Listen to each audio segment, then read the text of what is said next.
ठीक है, तो क्लास स्टार्ट करते हैं। ओके, हमें क्या करना है कि हमें ना आज पावर पिवट के बारे में पढ़ेंगे। ठीक है, मैं एक बार एक्सेल खोल लेता हूँ।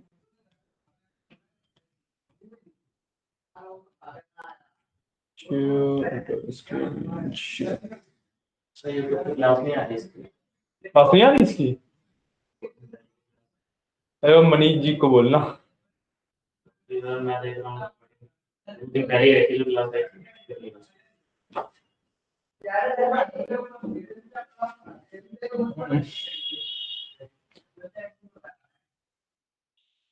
या तुम मनीष जी को बोलना एक बार, ठीक है ना? और ग्रुप नंबर होगा ही, उनको बोल देना एक बार फोन करके ना। ठीक है, क्यों भाई मैनेज करते हैं वाली पार्ट। ठीक है, ओके, तो पावर को एडिट के बारे में कुछ पढ़ लिया था, पावर को एडिट किया था। ठीक है, आई थिंक हाँ उसमें कुछ नहीं बचा था, हमने सारा उसमें एक्सप्लोर कर लिए थे, है ना? ठीक है, तो वही होता है हमारा पावर को एडिटर। ठीक है, अब आज जो हमारा टॉपिक है ना, that is called power pivot. ठीक है, क्या होता है मैं एक्सप्लेन करता हूँ, बट उससे पहले जो ये पावर क्वेरी एडिटर है या फिर ये पावर पिवट है, इसको ना एक कैटेगरी होती है एक्सेल के अंदर जिसको हम कहते हैं पावर टूल्स। ठीक है, तो जब भी आपसे बोला जाए कि पावर टूल्स क्या होते हैं, तो यही पावर टूल्स होते हैं जो नॉर्मल एक्सेल से कुछ ऐड ऑन करके आपको प्रोवाइड करते हैं। ठीक है, ये नॉर्मल एक्सेल के अंदर आप चीजें करते हो उससे कुछ ऐड ऑन करके प्रोवाइड करते हैं। एंड इट्स नॉट लाइक कि एक्सेल की शीट्स के अंदर ही हो जाता है, इसके लिए अलग से पॉपअप ही होता है हमेशा। किसी भी पावर टूल के लिए आप देख लो, हमेशा अलग से पॉपअप ही होगा, अलग से विंडो ही खुलेगी। ठीक है, सो आपके कोर्स में ये दो पावर टूल्स है, that is power query editor and your power pivot. ठीक है, इसके अलावा और पावर टूल्स होते हैं, बाकी आप एड इन पे जाके जितने मर्जी एक्सप्लोर भी कर सकते हो। ठीक है, तो काफी सारे पावर टूल्स आपके पास अवेलेबल होते हैं। ठीक है, talking about power pivot, power pivot क्या होता है? नॉर्मल पिवट टेबल आपको पता है कि आपने एक टेबल है, आपके पास डेटा है, आपने उसका पिवट टेबल बनाया, आप डिफरेंट डिफरेंट कॉलम्स को रोज एंड कॉलम्स या अपना वैल्यूज वगैरह में डाल के कैलकुलेशन करके देख सकते हो, राइट? बट उसमें एक लिमिटेशन है कि मान लो मेरे पास तीन टेबल है, ठीक है, दो टेबल है, तीन टेबल है। ठीक है, अब मेरे को उन तीनों टेबल से एक ही पिवट टेबल बनाना है, तो पॉसिबल ही नहीं है ना? कि मान लो मेरे को तीन टेबल का मिला के एक ही पिवट टेबल बनाना है, पॉसिबल ही नहीं है, राइट? तो ये लिमिटेशन है आपकी पिवट टेबल्स की। अब जब पिवट टेबल में ये लिमिटेशन है, तो आगे जाके पिवट चार्ट में भी आ जाएगी। मान लो मेरे को तीनों उसका एक तीन टेबल्स का मिला के एक पिवट चार्ट बनाना है, उसके ऊपर कुछ प्लॉटिंग करनी है, तो मैं कर ही नहीं सकता क्योंकि पिवट चार्ट पिवट टेबल से ही बनता है। जब पिवट टेबल ही नहीं बन पाएगा एक से ज्यादा उसका टेबल्स का, तो कैसे करेंगे, है ना? तो इसके लिए, इस केसेस के लिए हम यूज करते हैं पावर पिवट। ठीक है, पावर पिवट हमें एक कैपेबिलिटी देता है कि मैं एक से ज्यादा जितने मर्जी टेबल्स को एक साथ कंबाइन करके उसका पिवट टेबल बना पाऊं। ठीक है, तो जो कंसेप्ट है ना, ये सिर्फ इतना ही है कि जो टेबल को कंबाइन कैसे किया जाता है, उसके बाद तो फिर आगे आपका नॉर्मल पिवट टेबल का कंसेप्ट ही है इसमें भी। ठीक है, इसलिए बताएंगे कैसे क्या होता है, बट इसके लिए पहले मेरे को कंफर्म करो कि क्या आपके पास ये वाला डेटा है। एक ना डेटा दिखा रहा हूं मैं आपको, तो इस तरीके से एक डेटा सेट है जिसके अंदर मेरे पास एक तो सुपर स्टोर का नॉर्मल डेटा है, सुपर स्टोर वाला डेटा ये तो एक नॉर्मल। ठीक है, उसके बाद यहाँ पे रिटर्न और पीपल, इस तरीके से दो टेबल हो रहे हैं। क्या इस तरीके का डेटा सेट अवेलेबल है? मैंने भेज रखा है आपको या फिर नहीं? और नहीं भेज रहा तो मैं भेज देता हूँ, बताओ। नहीं है ना? मैं एक मिनट में मैं भेज देता हूँ, डाउनलोड करके ओपन कर लेना उसे, मतलब ओपन क्या करना, डाउनलोड कर लेना, दिखाता मैं रही हूँ, ओपन करने की नीड नहीं है।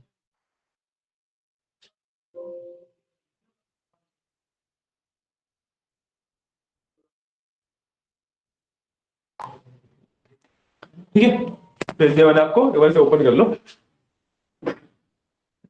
और इन द मीन टाइम इतने आप डाउनलोड कर रहे हो, ओपन कर रहे हो, इतने में मैं एक्सप्लेन करता हूँ डेटा सेट है क्या। ठीक है, तो जो पहला ऑर्डर वाला हमारी शीट है, जो पहली शीट है, उसके अंदर सेम वही डेटा सेट है जो आपका सुपर स्टोर के नाम से आपके पास ऑलरेडी अवेलेबल है। ठीक है, जो सुपर स्टोर वाला डेटा सेट है, पहली शीट में हमारे पास सेम वही चीज है।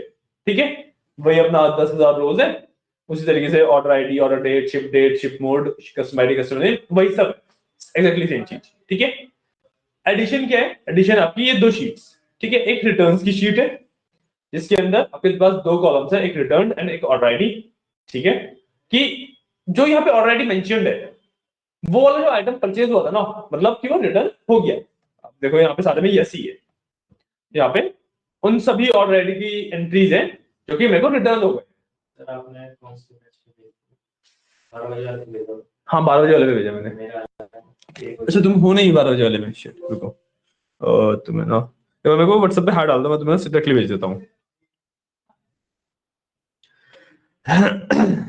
और तुम्हें 12 बजे वाले में ऐड कर ही देता हूँ ना, कर ही रहे हो तो हाई भेजो तो मैं ऐड भी कर दूंगा।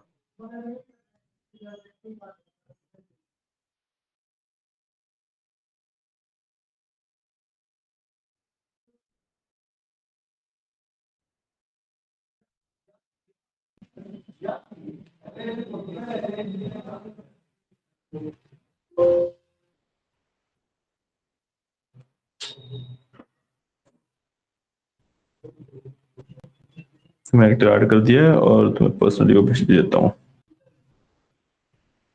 तुम्हें डेटा सेट भेज भी दिया मैंने पर्सनली। ठीक है, हाँ तो हम बात करते हैं हमारे डेटा सेट के बारे में। तो इसमें जो हमारी सेकंड शीट है वो है रिटर्न्स के ऊपर। ठीक है, कि कौन कौन सी ऐसी ऑर्डर आईडी थी कि मेरे को रिटर्न आ गई है। ठीक है, एंड द लास्ट में जो हमारा पीपल के नाम से एक शीट है, उसके अंदर ना मैनेजर्स है कि किस रीजन को कौन सा बंदा मैनेज करता है।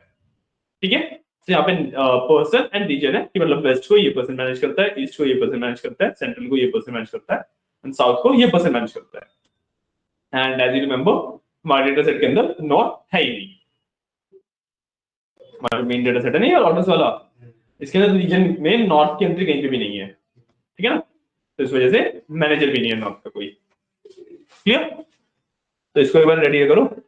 और हमें ना इस डेटा सेट को एक्चुअली मतलब खोलने की नीड नहीं है, मैं खोल के दिखाया कि इसके अंदर क्या है। ठीक है, इसके में खोलने की नीड भी नहीं है।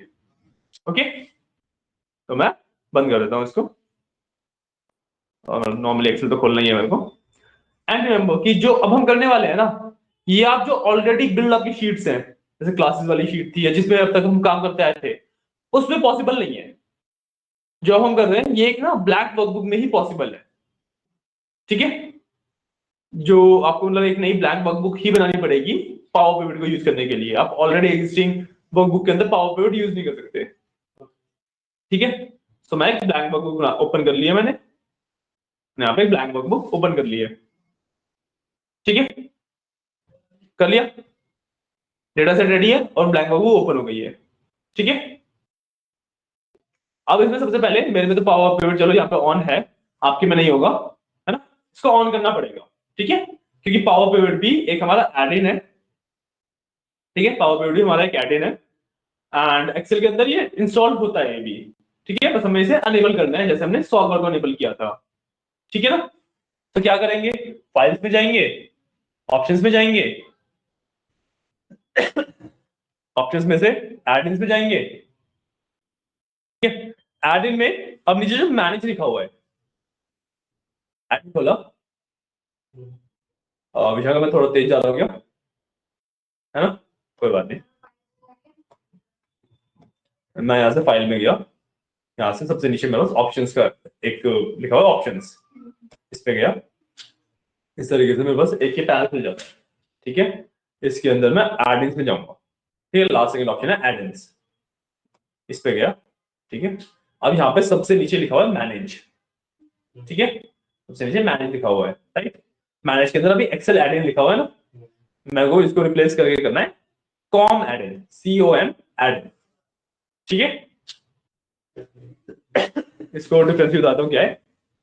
जो एक्सेल एड इन है दैट इज जो माइक्रोसॉफ्ट एक्सेल खुद के एड इन प्रोवाइड करता है, and COM add in stands for community add in, जो कम्युनिटी ने अलग से फिर इसके एक्सटेंशन बनाए हुए हैं।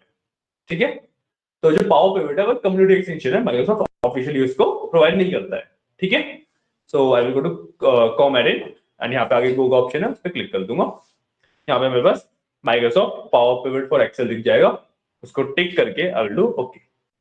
ठीक है, उसको टिक कर रखा है मैंने यहाँ पे, एंड यहाँ पे मैं कर दूंगा इसको ओके। ठीक है, ये करने के बाद मेरे पास यहाँ पे पावर पिवट का ऑप्शन हो जाएगा। आ गया, आ गया ना, ठीक है। अब पावर पिवट का ऑप्शन खोल लो एक बार, इस पर क्लिक कर लो। इसके अंदर बहुत ज्यादा ऑप्शंस अवेलेबल नहीं है, थोड़े से ऑप्शंस अवेलेबल है, ठीक है। तो सबसे पहला जो ऑप्शन हमारे पास अवेलेबल है दैट इज कॉल्ड मैनेज, ठीक है। हमारा 90% of the power pivoting manage वाले ऑप्शन के अंदर से ही हो जाती है, ठीक है। जो बाकी ऑप्शन है बहुत रेयरली यूज होते हैं, 90% ऑफ द पावर पिवटिंग हमारी मैनेज वाले ऑप्शन के अंदर से ही हो जाती है, ठीक है। सॉरी। उसके बाद मेरे पास कैलकुलेशन है, उसमें मेरे पास दो बेसिकली ऑप्शंस हैं। First one is measures and second one is KPIs, ठीक है। जो मेजर्स है, मेजर्स है जैसे पिवट टेबल के टाइम पे कैलकुलेटेड फील्ड हुआ करता था ना, याद है पिवट टेबल में कैलकुलेटेड फील्ड हुआ करता था, है ना। मेजर्स वही चीज है, ठीक है। एक आप अपने पिवट टेबल के अंदर जब बन जाएगा यहाँ पे, तो आप एक नई फील्ड ऐड कर पाओगे, उस पर किसी फॉर्मूला के हिसाब से उसको फिल कर पाओगे, ठीक है। नाउ केपीआई, केपीआई आपके लिए है नया, ठीक है। केपीआई को हम बोलते हैं की इंफॉर्मेशन मैट्रिसेस, मतलब फुल फॉर्म नहीं है इसकी, केपीआई की पॉइंटिंग इंफॉर्मेशन ऐसा कुछ वो होती है full form, but in the general terms हम उसको बोलते हैं की information matrix. So KPI is की इंफॉर्मेशन मैट्रिक्स। इसका मतलब क्या होता है कि जैसे हमारे ना टोटल सेल्स हो गई, टोटल क्वांटिटी हो गया, टोटल प्रॉफिट हो गया, ये वाली कैलकुलेशंस आती हैं, इसको अगर आप नॉर्मली दिखाते हो ना, सिर्फ हमने एक नंबर दिखा रखा है, अच्छे से बना के एक नंबर दिखा रखा है, तो that we call a KPI, ठीक है। कि ऐसी इंफॉर्मेशन जो कि मेरी की है, मेरे को प्लॉट करने की जरूरत नहीं है उसको, जस्ट न्यूमेरिकल फॉर्म में या फिर टेक्स्ट फॉर्म में ही दिखाने की जरूरत है। पॉइंट कि ऐसी इंफॉर्मेशन जिसको मेरे को प्लॉट करने की नीड नहीं है, मैं टोटल सेल्स को प्लॉट कर सकता हूँ डेफिनेटली, ठीक है, इश्यू नहीं है उसमें कुछ।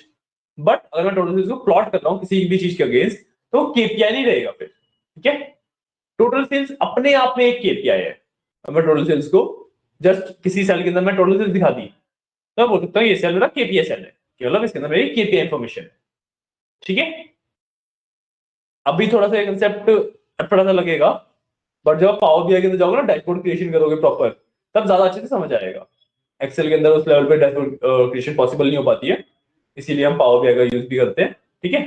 बट जैसे पावर बीआई के अंदर जाओगे, डैशबोर्ड क्रिएशन करोगे, तो ये चीज आपको समझ आएगी, क्लियर, ठीक है। उसके बाद ऐड टू डेटा मॉडल है, ठीक है। कि मान लो आपने कुछ इंफॉर्मेशन है यहाँ पे लगाई हुई है, उसको आप डेटा मॉडल के अंदर ऐड कर सकते हो। अब सवाल होगा डेटा मॉडल क्या होता है। डेटा मॉडल होता है जो आपका स्ट्रक्चर, ठीक है, जो आपके पूरी इंफॉर्मेशन का स्ट्रक्चर। अब जब हम पावर पीवीटी की मैंने बात करी, तो मैंने बताया ना कि इसके अंदर हम मल्टीपल टेबल्स का एक पिवट टेबल बना सकते हैं, मल्टीपल शीट्स का, मल्टीपल टेबल्स का एक पिवट टेबल बना सकते हैं हम, है ना। मल्टीपल टेबल का पिवट टेबल का पॉसिबल है जब इंफॉर्मेशन कॉमन हो, मैं लिंक कर पाऊं ना एटलीस्ट, कि मान लो मेरी एक ऑर्डर आईडी है, जैसे यहाँ पे इंफॉर्मेशन जो थी मेरे पास, अभी तो शीट बंद कर दी चलो मैंने, जब मेरे पास इंफॉर्मेशन थी उसमें क्या था कि ऑर्डर आईडी उसके साथ इंफॉर्मेशन है, अलग शीट में है कि वो रिटर्न हुई या नहीं हुई, है ना। और फिर रीजन का एक कॉलम मेरे पास ऑर्डर्स वाले में मेंशन है, और अलग शीट में उसके मैनेजर्स का नाम है। तो जो भी टेबल्स है मेरे, उसमें एटलीस्ट एक कॉलम कॉमन है ना, एटलीस्ट एक कॉलम कॉमन है ना। तो ये कॉमन फैक्टर हमें चाहिए ही चाहिए होता है टेबल्स को ज्वाइन करने के लिए। आपने एसक्यूएल पढ़ा है, ज्वाइन कैसे आप इसको बहुत अच्छे से रिलेट कर पा रहे होंगे, राइट। आपके लिए बता रहा हूं कि एक कॉमन कॉलम हमें चाहिए ही चाहिए होता है किसी भी दो टेबल को आपस में ज्वाइन करने के लिए। अगर दो टेबल पूरे ही डिस्टिंक्ट है, उनमें कुछ भी कॉमन नहीं है, उनको ज्वाइन करना पॉसिबल ही नहीं है, क्लियर, इतना क्लियर है, ठीक है। तो डेटा मॉडल वही होता है, डेटा मॉडल का मतलब है कि हमने ज्वाइन किस तरीके से कर रखा है, ठीक है। हमने जो हमारे टेबल्स हैं उनको ज्वाइन किस तरीके से कर रखा है, उसका क्या स्ट्रक्चर है, उस स्ट्रक्चर को हम डेटा मॉडल कहते हैं। हम पूरे पूरे अपने डेटा मॉडल डिजाइन करेंगे अभी, ठीक है, सो चिंता करो, बट उसको हम डेटा मॉडल कहते हैं, ठीक है। उसके बाद आपके पास ऑप्शन होता है रिलेशनशिप को डिटेक्ट के लिए। डिटेक्ट का क्या मतलब है कि जितना भी आपने इंफॉर्मेशन से दे दी, ठीक है, अब मैं एक्सेल को बोल रहा हूं कि अपने आप ये टेबल पढ़ लो और मेरे को बता दो कि इनमें क्या रिलेशन होना चाहिए, क्या स्ट्रक्चर होना चाहिए। तो ऑटोमेटिकली जब मैं डेटा मॉडल बना रहा हूं, तो दैट इज वो चीज मैं बना सकता हूं डिटेक्ट वाले बटन से, ठीक है। वैसे इट इज ऑलवेज प्रेफर्ड कि आप सारे डेटा मॉडलिंग जो होती है उसे मैन्युअली करो, बट स्टिल अगर आपको कभी ऑटोमेटिकली बनानी है तो there is a detect option, उससे आप बना सकते हो। ये डिटेक्टर कॉमन चीज है। कॉमन चीज क्या है, किस तरीके से उसे कनेक्ट करना चाहिए, कौन सा रिलेशनशिप होना चाहिए, काफी सारी चीजें डिटेक्ट करके, मतलब जो डेटा मॉडल हम अभी बनाने वाले हैं ना, वो पूरा प्रोसेस ही ऑटोमेट कर देता है।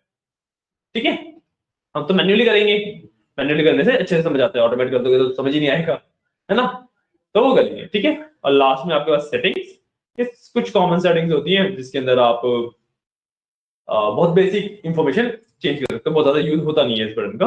ठीक है, सो इसके अंदर आपके पास सपोर्ट एंड डायग्नोस्टिक्स होती है एंड कैटेगराइजेशन होती है। ठीक है, in the very basic sense जो सेटिंग्स है ना, ये सिर्फ एक्सटेंशन में अगर कोई दिक्कत आ रही है तो उसके लिए है। जैसे फोटो वगैरह देख लो, जैसे एक्सेल में ये होता है ना, जैसे एक्सेल में यहाँ पे हेल्प होता है, उस तरीके से इसकी सेटिंग वाला पार्ट है। ठीक है, मैंने बताया कि बाकी हमारा जो मेजर काम है वो रहेगा मैनेज से। ठीक है, मैं यहाँ से मैनेज पे क्लिक कर लेता हूँ। मैनेज पे जैसे मैं क्लिक करूंगा, मेरे पास एक प्रॉपर अलग से विंडो खुल के आ जाएगी, इसके अंदर बहुत सारे टूल्स आएंगे अब। ठीक है, इसीलिए वहां पे कोई टूल्स नहीं है क्योंकि सारे टूल्स यहाँ पे है। ठीक है, इसी वजह से वहां पे कोई टूल्स नहीं है क्योंकि सारे के सारे टूल्स जितना भी आपको काम होता है सारा यहाँ पे अवेलेबल है आपके पास। ठीक है, एक्सेल इस केस में सिर्फ एक एज अ आउटपुट कंसोल बन जाता है, जो भी हम यहाँ पे काम करेंगे आउटपुट उसका वहां पे देखिएगा, सिर्फ वो बन के रह जाता है इस केस में, पावर पॉइंट के केस में। ठीक है, फिर अब जब हम पावर पॉइंट की विंडो में आ गए हैं, ठीक है, तो यहाँ पे सबसे पहले जो टैब है, रिबन टैब होता है, उसके ऊपर आपके पास 4 ऑप्शन है, file, home, design and advance. ठीक है, तो फाइल तो वही आपका फाइल में सेव वगैरह करने के लिए, ये सब करने के लिए सेम वही चीज है कि आपको अपना पावर पिवट सेव करना है बाई चांस अगर, तो उसके लिए है। ठीक है, जो होम है उसके अंदर आपके मैक्सिमम ऑप्शन है। सबसे पहले तो क्लिपबोर्ड वगैरह पेस्ट वगैरह के ऑप्शन है, वो तो पढ़ के समझ आ रहे होंगे, है ना। उसके बाद आपका आता है डेटा सोर्सेज का ऑप्शन, जो गेट एक्सटर्नल डेटा लिखा है ना, that is your data sources option, कि आपको डेटा का सोर्स कहां से लेना है। सो आपके पास काफी सारे ऑप्शन है, from database, from data services, from other sources, या फिर एग्जिस्टिंग कनेक्शंस, कहीं से भी आप ले सकते हो, है ना। तो इस पे अभी हम आएंगे, हम कैसे कैसे डेटा को इंपोर्ट करते हैं उस पर हम बात करेंगे अभी। ठीक है, उसके बाद जो ऑप्शन है मैक्सिमम आपके ग्रेड आउट होंगे, है ना। ग्रेड आउट वो इसलिए है क्योंकि अभी हमारे पावर पिवट के अंदर कुछ भी डेटा ही नहीं है, तो वो उस डेटा को मैनिपुलेट कैसे करें, वो डेटा मैनिपुलेशन के लिए होते हैं ज्यादातर, डेटा ही नहीं है तो उस पर काम क्या करेंगे, राइट। तो इसके बाद मैं बताना शुरू करता हूँ। सबसे पहले आपका रिफ्रेश का ऑप्शन है। ठीक है, कि आपको डेटा मान लो कहीं से लाइव डेटा आ रहा है and you need to keep that data refreshed, बस मैं यहाँ से रिफ्रेश क्लिक करूंगा तो मेरा डेटा है वो रिफ्रेश हो जाएगा, जो भी लेटेस्ट डेटा अवेलेबल है वो मेरा पावर पिवट पकड़ लेगा। ठीक है, उसके बाद है पिवट टेबल, ये हमारा क्रूशियल पॉइंट है, जब हम डेटा इसके अंदर डाल देते हैं, कनेक्ट कर लेते हैं, तो इंडियन हमारा गोल तो वही है ना पिवट टेबल बनाने का, तो यहाँ से ना पिवट टेबल बनाता हूँ। ठीक है, उसके बाद मेरे पास कुछ जो नॉर्मल पिवट टेबल वाली चीज होती है कि डेट का टाइप चेंज कर सकता हूँ, मतलब डेटा का टाइप चेंज कर सकता हूँ, वो सब है, फॉर्मेटिंग कर सकता हूँ उसकी। ठीक है, मुझे सिंबल्स वगैरह लगाने हैं कुछ, तो वो सब है ये। ठीक है, प्रॉपर फॉर्मेटिंग वाला पार्ट। ठीक है, उसके बाद सॉर्टिंग एंड फिल्टरिंग है, क्योंकि जब मैं डेटा पावर पॉइंट के अंदर डालता हूं तो that becomes a table, automatically वो टेबल ही बन जाता है। ठीक है, तो उसके ऊपर पूरी सॉर्टिंग एंड फिल्टरिंग कर सकते हो आपकी, मेरे को सिर्फ यही वैल्यूज दिखाओ, या जैसे सेल्स का है तो सेल्स को 100 से नीचे की सेल्स दिखाओ, या जो भी फिल्टर करना है आपको आप यहाँ से कर सकते हो। ठीक है, उसके बाद फाइंड है, फाइंड भी पता होगा कोई स्पेसिफिक वैल्यू ढूंढने के लिए। ठीक है, उसके बाद auto some and create KPI है। ऑटो सम एक्सेल से पता होगा, ऑटो सम का मतलब क्या होता है कि मैंने कॉलम सेलेक्ट किया उसका सम निकाल दो, मैं उस इक्वल टू सम करके लिखने की जरूरत नहीं है, ऑटो सम पे क्लिक करूंगा वो फॉर्मुला वगैरह कुछ लगा के सम निकाल देता है मेरे को उसका। ठीक है, केपीआई जो मैंने अभी बताया कि अब आपको अपने डेटा के अगर केपीआई बनानी है वो भी आप यहीं से बना सकते हो। ठीक है, उसके बाद लास्ट में आपका व्यू है कि आपको कौन कौन से पैनल अपनी स्क्रीन पे देखने हैं। ठीक है, तो अभी ना एक काम करते हैं, अभी हमने एक टैब एक्सप्लोर किया है, डेटा को इंपोर्ट करते हैं और जैसे हमें दूसरे टैब पे जाना पड़ेगा तब चलेंगे। ठीक है, सो अभी हमारा जो डेटा है ना वो एक्सएलएस फाइल में है। ठीक है, that is a excel file. तो अब एक्सेल क्या आपको यहाँ पे दिख रहा है, जो ये 4 ऑप्शन है इसमें एक्सेल दिख रहा है, नहीं दिख रहा। सो इसलिए हम फ्रॉम अदर सोर्सेज पे जाएंगे। ठीक है, third option from other sources. तो ये मेरे पास एक पैनल खोल देगा जिसके अंदर सारे के सारे मेरे डेटा के सोर्सेज जहां से भी पावर पिवट डेटा ले सकता है वो सब दिखा देगा। ठीक है, इसमें जब सबसे नीचे चलेगा यहाँ पे आपको last second option Excel file मिल जाएगा। ठीक है, हम यहाँ से डेटा को इंपोर्ट करना है। ओके, मैंने एक्सेल फाइल पे क्लिक किया, फिर डू नेक्स्ट। ठीक है, यहाँ से मैं ब्राउज करूंगा एंड ब्राउज करने के बाद I will select my superstore वाली फाइल। ठीक है, अब इसमें एक प्रॉब्लम क्या है कि जो सुपरस्टोर वाली फाइल है ना, जो ये विंडो खुली है इसके अंदर दिखेगी नहीं, इसके अंदर दिखेगी नहीं फाइल। क्यों? क्योंकि जो सुपरस्टोर वाला डेटा सेट है that is in format of XLS, और जो अभी एक्सेल का फॉर्मेट चल रहा है दैट इज XLSX, है ना? तो डिफरेंस है। तो जो हमारा पावर पिवट है वो XLSX वाले फॉर्मेट में, जो लेटेस्ट फॉर्मेट है उसी में मांग रहा है, बट क्योंकि वो है तो इंडियन एक्सेल का ही फॉर्मेट तो उस वाले को भी पिक कर लेता है। पिक करवाने के लिए करना क्या पड़ता है, बस ये जो नीचे माइक्रोसॉफ्ट ऑफिस एक्सेल लिखा हुआ है ये वाली पार्ट, इस पर क्लिक करके आप ऑल फाइल्स कर दोगे, या फिर मतलब इसको ऊपर वाला भी, मतलब सेकंड वाला ऑप्शन भी चूज कर सकते हो कि 97 से 2003 वाला एक चूज करोगे तो मेरे पास मेरी एक्सेल वाली फाइल आ गई। ठीक है, विजिबल हो जाएगी पीछे का फॉलोइंग, है ना? तो मैं इसको सिलेक्ट करूंगा, ओपन कर दूंगा, तो इससे मेरा पावर आ गया।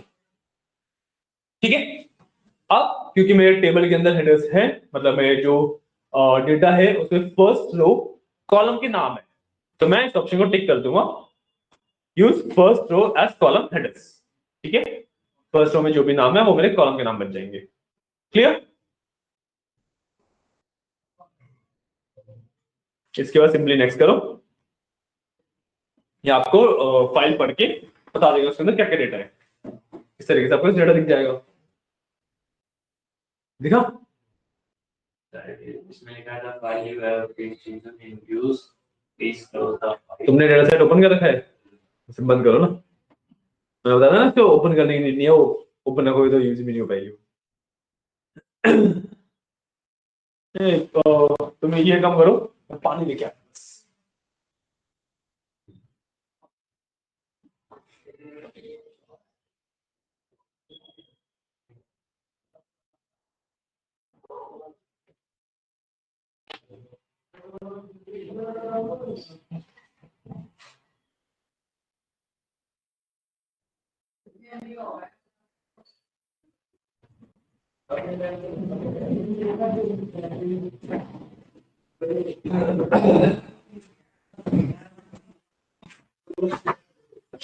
क्या ये ओपन हो गया इस तरीके से विंडो।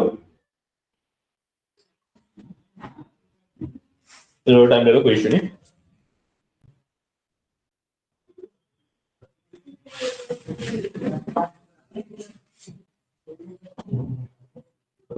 हो गया?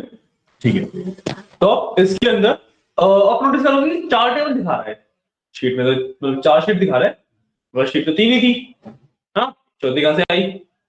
तो जो दूसरी वाली शीट है जिसको ऑर्डर्स और डॉलर फिल्टर डेटाबेस है ना, तो वो ना एक्सेल का एक्चुअली मेटा डेटा है, इसको हम कहते हैं मेटा डेटा। ठीक है, और ये क्रिएट कब होता है? जब आपके पास डेटा सेट 1000 2000 लाइक बड़े डेटा सेट होते हैं ना आपके पास, तो एक्सेल उसको इफेक्टिवली दिखाने के लिए कि ओपन करो और फटाफट दिख जैसा डेटा, मेटा डेटा बना लेती है। ठीक है, तो इस मेटा डेटा को यूज करके एक्सेल को थोड़ा जल्दी दिखा पाता है। बहुत डीप में नहीं जाएंगे क्योंकि वो फिर कंप्यूटर एल्गोरिथम्स वाले चलते जाते हैं इसमें, बट इसका बेसिक आइडिया ये है। ठीक है, तो कभी भी अगर आपको ये वाली ऐसी कोई शीट दिखे तो घबराना नहीं है, ये होता है एक्सेल में। ठीक है, हम सिर्फ जो टेबल हमें चाहिए वो सिलेक्ट कर लेंगे। हमें क्या क्या चाहिए? ऑर्डर्स, पीपल एंड रिटर्न, इसको मैंने छोड़ दिया है, इसको मेरे को लेने की नीड नहीं है। क्लियर? मैंने सिर्फ ऑर्डर्स, पीपल एंड रिटर्न्स वाले जो टेबल्स है मेरे, जो शीट्स है मेरी, उसको सिलेक्ट कर लिया आगे टिक करके, रिटर्न्स। ठीक है, इसको मैंने टिक कर लिया है। ठीक है, ताकि मैं इस डेटा को इंपोर्ट कर पाऊँ, एंड बस मैं यहाँ से फिनिश पे क्लिक करूंगा, मेरा डेटा यहाँ से इंपोर्ट होना शुरू हो जाएगा, और जब मेरे पास ऐसे लिखा जाएगा मतलब मेरा डेटा इंपोर्ट हो चुका है।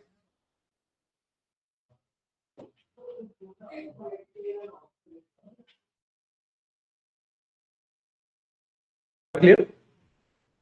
नेक्स्ट मैं चालू कर दिया पहला था लेकिन बार में अपडेट क्या समझा नहीं है? जो आपने छोड़ा था वो भी सिलेक्ट हो गया। वो सेलेक्ट हो गया, सक्सेस आ गया, ये तो फिनिश कर दिया, अब ये भी फिनिश कर दिया, सक्सेस ऐसे आया, सही। नहीं नहीं, दोबारा करने तो रीड नहीं होनी चाहिए उससे। और जो फाइल को लिया है उसमें लाइक क्या इस तरीके का कुछ ये टेबल इंपोर्ट विजार्ड का है या फिर पावर पॉइंट में वापस आ गए थे, पावर पॉइंट में वापस आ गए। ठीक है, एक मिनट रुको, अगर जो मैं अभी दिखाऊंगा ना वैसा सेम दिखता है तो ठीक है, वरना फिर दोबारा। ठीक है, अब विशाल आपने किया, सक्सेस आ गया, ठीक है ना। तो मैं इसको यहाँ से क्लोज कर दूंगा एंड मेरे पास इस तरीके से मेरा डेटा मेरे पावर पॉइंट में पीछे दिखने लगेगा, लेगा एक सेकंड लेगा ये, ठीक है। बस इस तरीके से मेरा डेटा मेरे पावर पॉइंट में दिखने लगेगा, ठीक है। अब इसमें सिर्फ ये वेरीफाई कर लो कि नीचे ना ये शायद दिख नहीं रहा है, बट यहाँ पे ऑर्डर्स पीपल एंड रिटर्न्स मेरे पास 3 शीट्स अलग अलग दिख रही है, चार तीन 3 दिख रही है ना वाली जो मैं करता हूँ, हाँ ठीक है, बाकी वो हम छोड़ देंगे, कोई इशू नहीं है, ठीक है। तो इस तरीके से मेरा डेटा अभी मैंने ना कुछ भी कनेक्शन किया नहीं है, अभी सिर्फ क्या हुआ है, जो मेरा डेटा है वो पावर पिवट के अंदर आया है। अब मेरे को इस पे काम करना है, ठीक है। तो पावर पिवट के अंदर डेटा आते ही सबसे पहले आप दो चीजें नोटिस कर रहे होंगे। एक तो जो मेरा डेटा है वो ऑलरेडी अपने आप टेबल में कन्वर्ट हो गया है ना। सो जो टेबल की प्रॉपर्टीज होती है, फिल्टर वगैरह जो भी है, वो सब कुछ यहाँ पे एप्लीकेबल है, ठीक है। दूसरा, जो डेटा है ना अब एडिटेबल नहीं है, डेटा एडिटेबल नहीं है। मैं किसी भी सेल पे अगर क्लिक करके एडिट करना चाहूँ ना, ऐसे एडिट नहीं कर सकता मैं इसको, एडिटेबल नहीं होता है डेटा, ठीक है। यहाँ पे डेटा है वो रीड ओनली है, क्लियर, ठीक है। ये 2 पॉइंट्स हमें हमेशा याद रखने हैं कि मान लो आपने कहीं से डेटा इंपोर्ट किया या कुछ किया एंड उसमें कुछ टाइपो वगैरह है या कुछ भी है, तो हमेशा सोर्स में ही उसे ठीक कर लेना, क्योंकि इसके अंदर आप एडिट नहीं कर पाओगे, इसके अंदर आप वो चीजें ठीक नहीं कर पाओगे, ठीक है। तो जहां से आप डेटा इंपोर्ट कर रहे हैं वहीं पे उस चीज को ठीक करना पड़ेगा। पावर पिवटिंग के अंदर आप एडिटिंग नहीं कर सकते हो, डेटा को एडिट नहीं कर सकते हो, क्लियर है, इतना क्लियर है, ठीक है। अब यहाँ पे आप डिफरेंट डिफरेंट शीट्स पे जाके यहाँ पे देख सकते हो कि आपको पूरा पूरा शीट्स दिख रही है, ठीक है। एक चीज और होगी, नीचे आपको एक टेबल और दिख रहा है जो कि ब्लैंक दिख रहा है अभी, है ना। उसके बारे में वो क्या है कैसे नहीं है वो बाद में बात करते हैं, ठीक है, ठीक है ना, ओके। ओके, तो अब हमने होम तो कर लिया, हमारा होम से इतना ही काम था अभी के लिए, बाद में आएंगे वापस, होम पे बाद में आएंगे, ठीक है। अब हमें करना है अपना डेटा मॉडल डिजाइन, ठीक है। अब हमें अपना डेटा मॉडल बनाना है, मतलब कंपोनेंट्स आ गए, कंपोनेंट्स को आपस में मेरे को कनेक्ट करना है। तो उसके लिए मैं चला जाता हूँ डिजाइन वाले टैब पे, होम की जस्ट बाद डिजाइन का टैब है मेरा, उस पर चला जाता हूँ मैं, ठीक है। इस पर मैंने क्लिक किया, यहाँ पे मेरे को मल्टीपल ऑप्शन दिख रहे हैं, ठीक है। सबसे पहले तो ऐड है, ठीक है। ऐड का मतलब क्या है कि मैं एक टेबल या कॉलम वगैरह ऐड कर सकता हूँ इससे, ठीक है। यहाँ पे मेरा एक कॉलम ऐड हो गया, है ना।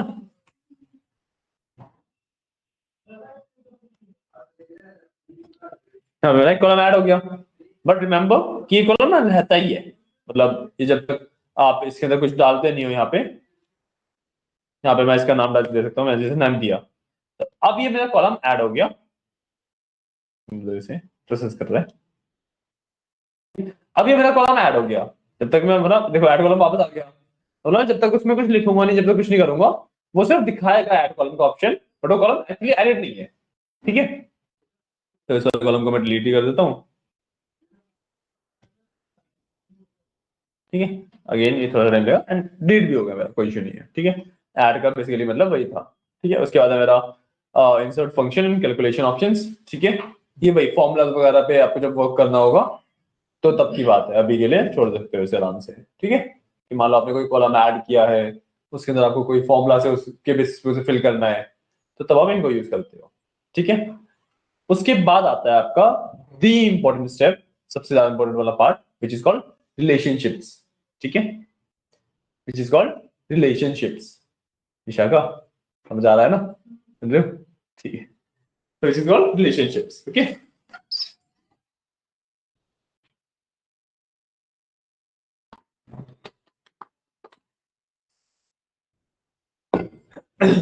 अब रिलेशनशिप्स क्या होते हैं आपको तो आइडिया होगा,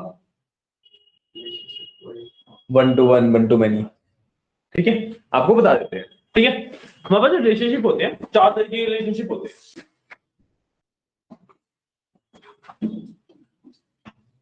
ठीक है, हमारे पास जो रिलेशनशिप होते हैं 4 तरीके के होते हैं। मैं बात कर रहा हूँ रिलेशनशिप्स की।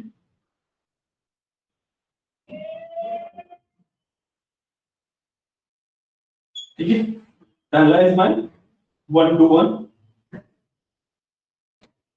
ठीक है, दूसरा 1 to many,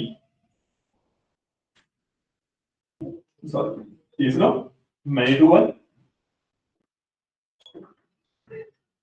एंड चौथा होगा मेरे पास many to many।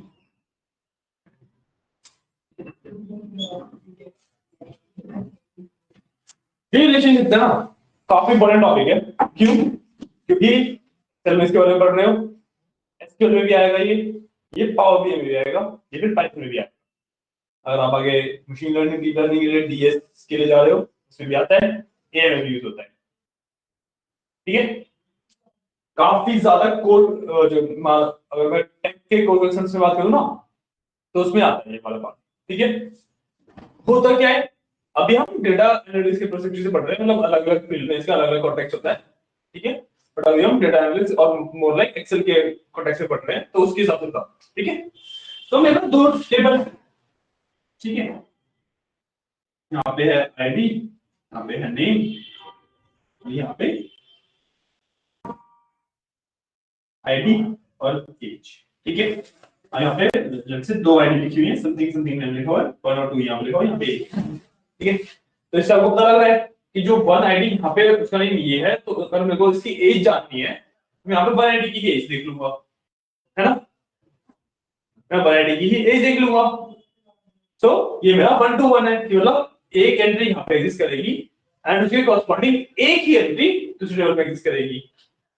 ठीक है, इनको अगर मैं कनेक्ट करूंगा, तो इनको मैं कनेक्ट करूंगा 1 to 1 के बेसिस पे। ठीक है, एक एंट्री यहाँ पे है, एक एंट्री यहाँ पे है, so I can write like the ID name and as.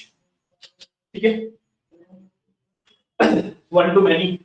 अब मान लो एक टेबल है मेरे पास, सेम यही आईडी एंड नेम 1 2, और दूसरा है मेरे पास ऑर्डर का।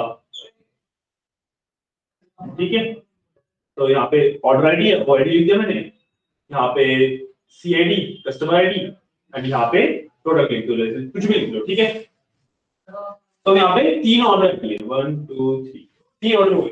ठीक है, तो लेट्स से मैं इसको ना इस तरीके से भी कर लेता हूँ। ठीक है, जो फर्स्ट पर्सन था उसने परचेज किया, कुछ प्रोडक्ट खरीदा, फिर सेकंड पर्सन ने एक ऑर्डर दिया, कुछ प्रोडक्ट खरीदा। अब ऐसा तो नहीं है कि फर्स्ट पर्सन दोबारा आके कुछ खरीद नहीं सकता, अलाउड है, उसने दोबारा आया और एक प्रोडक्ट और खरीद लिया। तो यहाँ पे तो एक ही एंट्री है, यहाँ पे लेकिन उसकी मल्टीपल एंट्री हो गई, है ना, तो 1 to many। क्लियर है? क्लियर है? कोई डाउट नहीं है इसमें? ठीक है, अब many to 1 पे चलते हैं। ठीक है, अब जैसे एग्जांपल लेता हूं जो मेरा डेटा उसी का। ठीक है, तो कुछ ऑर्डर है यहाँ पे, जैसे यहाँ पे ऑर्डर आईडी है और यहाँ पे रीजन है कि वो किस रीजन से ऑर्डर हुआ है। ठीक है, ठीक है, यहाँ पे 1 2 3 4। ठीक है, अब ये साउथ से हुआ था, ये भी साउथ से हुआ था, ये वेस्ट से हुआ है, ये ईस्ट से हुआ। ठीक है, अब यहाँ पे एक और टेबल है मैनेजर्स के नाम से, तो यहाँ पे रीजन है और यहाँ पे मैनेजर का नेम है। ठीक है, सो साउथ वेस्ट ईस्ट कुछ नाम कुछ नाम कुछ नाम। ठीक है, सो यहाँ पे मल्टीपल एंट्रीज है, वहां पे तो एक ही एंट्री होगी, एक रीजन का एक ही मैनेजर होगा, है ना, तो मैनी टू 1। क्लियर? नहीं समझ आया? ऑर्डर आईडी है, ठीक है, ऑर्डर का टेबल है, उसके अंदर रीजन का एक टेबल है, पूरे रीजन का एक कॉलम है, और इस सारे कॉलम के अंदर मैंने लिखा हुआ है कि जो ऑर्डर हुआ है ना, वो कौन से रीजन से हुआ है। ठीक है, मान लो कि जैसे टैलेंट यहाँ पे पढ़ रहे हो, ठीक है, और मैं आपकी इन्फॉर्मेशन शो करूंगा, तो मैं साथ ये भी शो करूंगा कि आप कौन सी ब्रांच में हो। राइट। तो जो मेरे पास सारा स्ट्रिंग्स का डेटा होगा उसके अंदर multiple branches multiple times repeat होंगी। जैसे मैं तिलक गुड़गांव का ही वो लेता हूँ एग्जांपल, तो जैसे आपके पास भी तिलक नगर होगा, आपके पास तिलक नगर होगा, क्या दोनों सेम उधर हो, है ना। बट अगर मैं ब्रांचेस के मैनेजर्स की बात करूं तो यहाँ के मैनेजर महिमा मैम है, तो महिमा मैम का एंट्री तो एक ही बार होगी मैनेजर वाले टेबल में, है ना। तो मल्टीपल फ्रेंड्स को एक मैनेजर मैनेज कर रहा है, तो ऐसी मल्टीपल ऑर्डर्स को मतलब मल्टीपल सॉरी एक रीजन के मल्टीपल ऑर्डर्स को एक ही मैनेजर मैनेज कर रहा है। बट क्या कहा ना कि ये जो 1 और 2 है इन दोनों को इस वाले मैनेजर ने मैनेज किया होगा। यहाँ पे मैनी है मतलब एक से ज्यादा एंट्रीज है और यहाँ पे उसके कॉरस्पॉन्डिंग एक ही एंट्री है, तो ये हो गया रिलेशनशिप का मैनी टू 1। और सच फिर है ना दाखना तो मैनी टू मैनी। इसका एग्जांपल ले लो कि एक मेरे पास टेबल है प्रोडक्ट्स का, तो यहाँ पे पीआईडी और यहाँ पे नेम, ठीक है। और यहाँ पे एक टेबल है मेरे पास ऑर्डर का या कस्टमर का, जैसे तो एक कस्टमर का टेबल है, ठीक है। तो सीआईडी सी नेम यहाँ पे टीआईडी, ठीक है, ठीक है ना। सो और जो प्रोडक्ट आईडी है उसमें एक एक बार एंट्री होगी सबकी, है ना। बट लेट्स से यहाँ पे मैंने सीआईडी डाल दिया एक, ठीक है। तो जो प्रोडक्ट की आईडी होगी उसकी तो मल्टीपल सिंगल सिंगल एंट्री होगी, कस्टमर की मल्टीपल टाइम्स होगी, है ना। यहाँ पे भी कस्टमर की सिंगल टाइम होगी, यहाँ पे प्रोडक्ट की मल्टीपल टाइम होगी, क्योंकि एक कस्टमर मल्टीपल प्रोडक्ट ऑर्डर कर सकता है और एक प्रोडक्ट को मल्टीपल कस्टमर खरीद सकते हैं। तो यहाँ पे भी मल्टीपल एग्जिस्टेंस होगी, रिपीटिंग एग्जिस्टेंस होगी, यहाँ पे भी रिपीटिंग एग्जिस्टेंस होगी, समझे। तो इसलिए ये वाला होता है तो मेनी टू मेनी, यहाँ पे भी मल्टीपल है भी मल्टीपल है, क्लियर। ये हो गया रेशियो होगा मेनी टू मेनी, ठीक है। अब इसकी बेसिस पे हम अपने टेबल्स को कनेक्ट करते हैं कि हमारे टेबल में डेटा किस तरीके से फ्लो करवाना है, हमें किस तरीके से कनेक्शन बनाना है, उस तरीके से हम अपने टेबल्स को आपस में कनेक्ट करते हैं, ठीक है। ये 4 तरीके के आपके रिलेशनशिप होते हैं। यहाँ पे जब आप रिलेशनशिप वाले टैब के अंदर देखोगे तो create relationship and manage relationship 2 option आते हैं, ठीक है। अभी हमारे पास बाय डिफॉल्ट कोई भी रिलेशनशिप बना हुआ होता ही नहीं है, तो मैनेज रिलेशनशिप में हम जाएंगे नहीं। सबसे पहले हम एक रिलेशनशिप क्रिएट करते हैं, ठीक है। क्लिक ऑन क्रिएट रिलेशनशिप, ठीक है। अब यहाँ पे मेरे को टेबल बताने हैं, तो मेरे को सबसे पहले तो लेट्स से कि ऑर्डर्स को कनेक्ट करना है। सो ऑर्डर्स वाले टेबल को कि ऑर्डर्स के अंदर रीजन की एंट्रीज है, ऑर्डर्स के अंदर रीजन की एंट्रीज है और रीजन इसमें पीपल वाला टेबल में रीजन के साथ मैनेजर की एंट्रीज है। तो मैं इन दोनों को कनेक्ट करता हूँ सबसे पहले, तो मैंने दोनों यहाँ से टेबल सिलेक्ट कर दिए, ऊपर ऑर्डर्स नीचे पीपल, ठीक है। पानी लेकर तो ये करो, पानी लेकर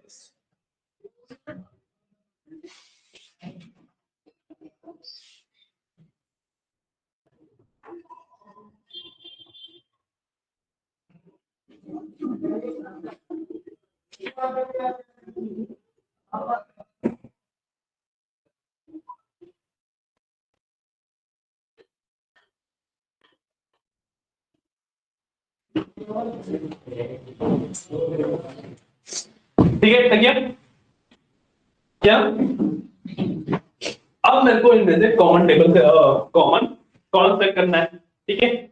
सो इसके अंदर रीजन होगा, मैं सिंपली यहाँ पे रीजन पे क्लिक कर दूंगा, मेरा रीजन सेलेक्ट हो गया, ठीक है। ऑर्डर्स वाले में भी रीजन होगा, है ना। यहाँ पे भी मेरा रीजन ढूंढ के मैं तो सिलेक्ट कर दूंगा,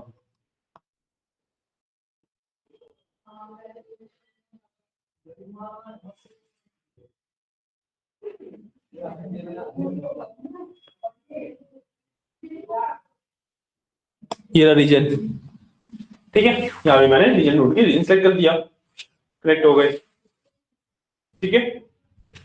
अब बाय डिफॉल्ट यहाँ पे हमें रिलेशनशिप मेंशन करने की जरूरत पड़ती नहीं है, ठीक है, क्योंकि ये एक्सेल अपने आप अंडरस्टैंड करता है कि कौन सा रिलेशनशिप होगा। बट अगर मैं गेस करवाऊं कौन सा होगा ये वाला, ये जो हम रिलेशनशिप बिल्ड कर रहे हैं, इन चारों में से कौन सा रिलेशनशिप है, आप रहने बोल देंगे, पूछेगा आप बताओ।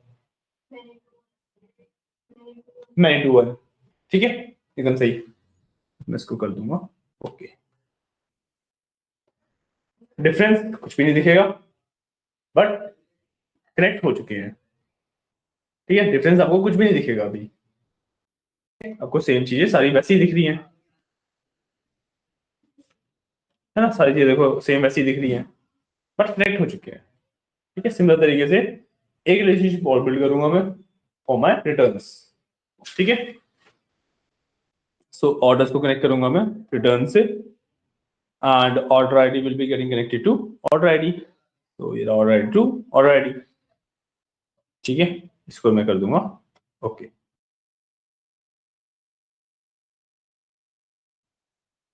अब मेरे रिलेशनशिप बन चुके हैं, मैं रिलेशनशिप में जाके देख भी सकता हूँ, बस दोनों रिलेशनशिप यहाँ पे एग्जिस्ट कर रहे हैं। ठीक है, मेरे पास यहाँ पे दोनों रिलेशनशिप एग्जिस्ट कर रहे हैं, और यहाँ पे कार्डिनैलिटी अगर देखो तो कार्डिनैलिटी बता रहे हैं,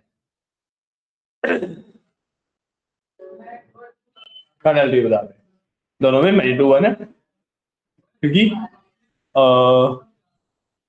एक मिनट, ये 1 to 1 होना चाहिए ना, एडिट करता हूँ, हाँ सॉरी, ऑर्डर टू रिटर्न्स क्या, ऑर्डर आईडी और रिटर्न में तो एक ही बार ही होना चाहिए ना। जो इससे पहले स्टेप किया, हाँ जैसे उसका ऑर्डर का रीजन दे दिया, हाँ तो आपकी ऑर्डर रिटर्न कर दिया। हाँ हाँ हाँ, अच्छा वो पूछ रहे हो, हाँ एक बार मैंने ऑर्डर को पीपल से किया था, एक बार ऑर्डर को रिटर्न से किया है।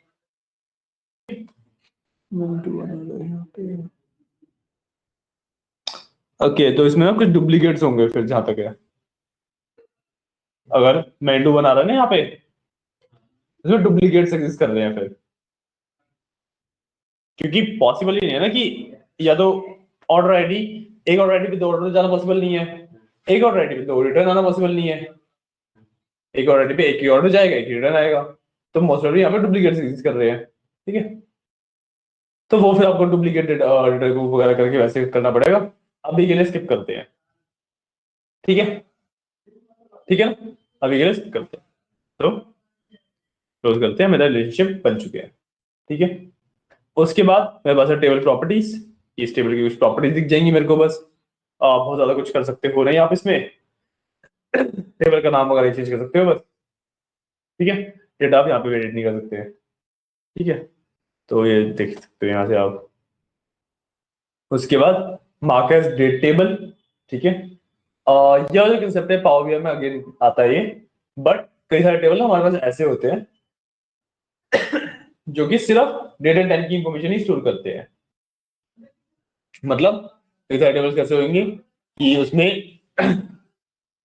उसमें डेट आ गई, फिर मंथ का अलग से कॉलम आ गया, ईयर का अलग से कॉलम आ गया, क्वार्टर का अलग से कॉलम आ गया, इस तरीके से टेबल बनते हैं, तो इनको हम डेट टेबल कहते हैं। ठीक है, तो अगर आपके पास कुछ इस तरीके का टेबल है जो यूज कर रहा है, तो आप उसको मार्क एज डेट टेबल कर दोगे, और ना रहने दोगे। ठीक है, वही अगला वाला भी डेट टेबल है कि आपको यहाँ से न्यू और सेट डिफॉल्ट वाला मतलब बना भी सकते हो डेट टेबल। क्लियर है, क्लियर है। हाँ, मार्क एज डेट टेबल का ही बता रहा हूँ कि कई सारे टेबल ना एग्जिस्ट करते हैं जो कि सिर्फ डेट की इंफॉर्मेशन कैरी करते हैं, इसमें डेट हो गई, डे हो गया, month number, month name, year, quarter, जितने भी ईयर इंफॉर्मेशन है ये हो गई। ठीक है, तो जो इस तरीके के टेबल होते हैं उसको हम डेट टेबल कहते हैं। ठीक है, और उसको ना आपको बताना पड़ता है कि एक्सेल वगैरह को या किसी भी टूल को बताना पड़ता है कि वाला जो टेबल है ना मेरा, ये डेट टेबल है भाई, तो इसके हिसाब से इंफॉर्मेशन मैनेज करनी है, तो उसके लिए ऑप्शन है वो। ठीक है, पावर बीआई में हम एक्चुअली इसका यूज भी करेंगे, अभी हमें इसका यूज नहीं है। सर अगर मैंने मार्केट डेट टेबल कर दिया, तो फिर वो डेट टेबल क्या आएगा? नहीं नहीं, मार्केट डेट टेबल करोगे तो ये बन ही नहीं पाएगा, ये वाला टेबल आपको डेट टेबल है ही नहीं। बनेगा भी, ऑर्डर डेट है ना। नहीं, ऑर्डर डेट के बेसिस पे आप डेट तो मार्क कर लोगे, वो फिर उसमें से ना उस डेट को यूनिक उठा के वो बाकी सारी वैल्यूज निकालने का फाइंड करता है। इसको अगर मैं बहुत बेसिक कंसेप्ट में समझाऊं कि यूज कैसे करते हैं, इसका यूज ना तब होता है कि मान लो आपके पास 3 साल का डेटा है, हर एक डेट पे मल्टीपल एंट्रीज है, ठीक है। तो आप ना डेट टेबल बनाते हो एक, जिसमें हर एक डेट की सिंगल एंट्री होती है, मतलब यूनिक डेट्स आ जाती हैं, ठीक है। और फिर उस डेट के हिसाब से आप टोटल सेल्स वगैरह कैलकुलेट करते हो। तो हिरार्की के लिए यूज किया जाता है। जैसे पिवट के अंदर हिरार्की होती है ना आपकी, डेट की हिरार्की होती है जैसे पिवट के अंदर, उस तरीके से यूज किया जाता है। बस इसका फायदा क्या मिलता है हमें कि हम इसमें थोड़ा और इन डेप्थ जा सकते हैं। जो बाय डिफॉल्ट हिरार्की होती है ना इनकी, थोड़ी सी बहुत मतलब इतनी ज्यादा डीप डेप्थ में बता नहीं पाती है। तो हम जब खुद का टेबल बना रखा होता है हमने, तो हम बहुत ज्यादा डीप में जा सकते हैं। वो डिफरेंस होता है बस, ठीक है। तो इसके बाद आपके पास होता है एडवांस। एडवांस में पर्सपेक्टिव्स है, रिपोर्टिंग पर्सपेक्टिव्स है, एंड सिनोनिम्स वगैरह है, शोइंग इम्प्लीट मेजर्स है, ठीक है। अंडर और रेडो किसने दिया एडिट कोई नो रीड सिंपल ही है कि आपने कुछ एडिट उसको कोई एडिटिंग नहीं कर पाए। नहीं कि आपने कुछ डिलीट कर दिया या ऐड किया तो उसके लिए ऐड तो कर सकते हो ना, ऐसे मैंने कॉलम ऐड कर दिया, कुछ भी लिख दूंगा मैं इसमें। अरे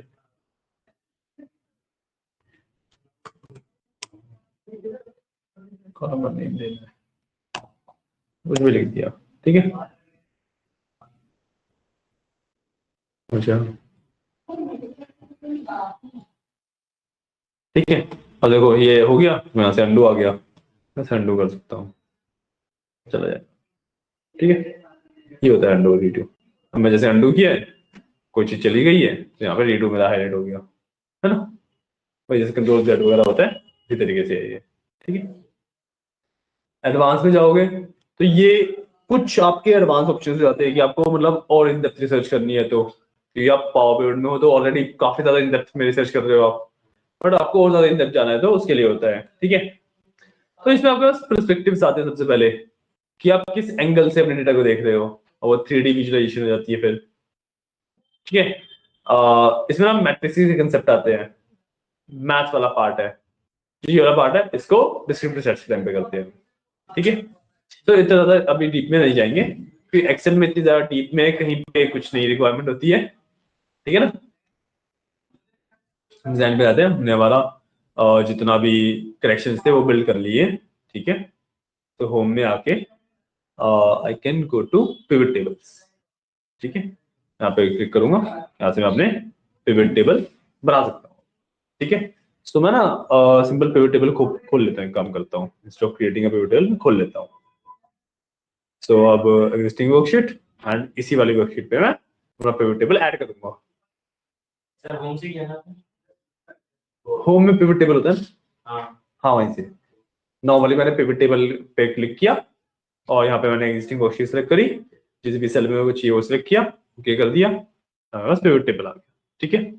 अब देखो यहाँ पे ना पिवट फील्ड्स में सब आ रहे हैं, ऑर्डर्स भी आ रहा है, पीपल भी आ रहे हैं, और रिटर्न्स भी आ रहे हैं, है ना। सब कोई सी भी फील्ड कहीं से भी उठा के किसी भी इसमें डाल सकते हो, और फिर आगे का कंसेप्ट पता ही है कि पिवट टेबल बन जाएगा, तो पिवट चार्ट तो बना ही सकते हो उससे, ठीक है। तो अब जो बाय डिफॉल्ट आप पिवट टेबल बनाते हो उसके अंदर ये चलाना पॉसिबल नहीं होता कि आप मल्टीपल शीट्स को ले आओ, ये पॉसिबल नहीं होता। पावर पिवट से हम मल्टीपल शीट्स ला सकते हैं, ठीक है। यही आपका पूरा यूज है पावर पिवट का। अब पिवट टेबल को दोबारा क्या बताऊंगा, है ना, उसकी तो नीड है नहीं आई गेस, क्योंकि इस वाले जब पैनल पे आप वापस आ गए तो यहाँ से अंडरस्टूड आगे पिवट टेबल कैसे बनता है ना। पिवट टेबल फिर पिवट चार्टिंग आप आगे कर सकते हो इससे, है ना, क्लियर, ठीक है। तो ये टॉपिक था आपका पावर पिवट का, ओके। अब चलो टाइम हो ही रहा है, आज क्लास करते हैं फिर यहीं पे एंड, ठीक है। अब आपके 3 टॉपिक्स बच गए, advance formulas, macros and VBA, and dashboarding. इसमें डैशबोर्डिंग काफी छोटा है, डैशबोर्डिंग इतना ज्यादा कॉम्प्लेक्स है नहीं, बस वो ये है कि चीजों जो डैशबोर्डिंग में ना ये है कि जितनी भी चीजें अब तक हमने सीखी हैं उनको एक साथ कैसे यूज कर सकते हैं, सिर्फ डैशबोर्डिंग में इतना ही है। ठीक है। बाकी आपका जो ये है एडवांस एक्सेल फॉर्मूलाज, उसमें एक क्लास लगेगी आराम से, क्योंकि कैसे फॉर्मूलाज होंगे, कैसे यूज करते हैं बताऊंगा। ठीक है। और जो VBA एंड मैक्रोज है, उसमें शायद से एक से या दो भी क्लास हो सकती है, क्योंकि VBA इज बेसिकली कोडिंग। ठीक है, एक्सेल की कोडिंग है वो। ठीक है, तो वो वाला पढ़ेंगे फिर। ओके, चलिए। इसको सेव करना सेव कर लो, जो भी करना हो, मतलब आपकी मर्जी है। मैं सेव नहीं करता हूँ। ठीक है, आज की क्लास करते हैं आपकी यहीं पे एंड। चलिए, थैंक यू।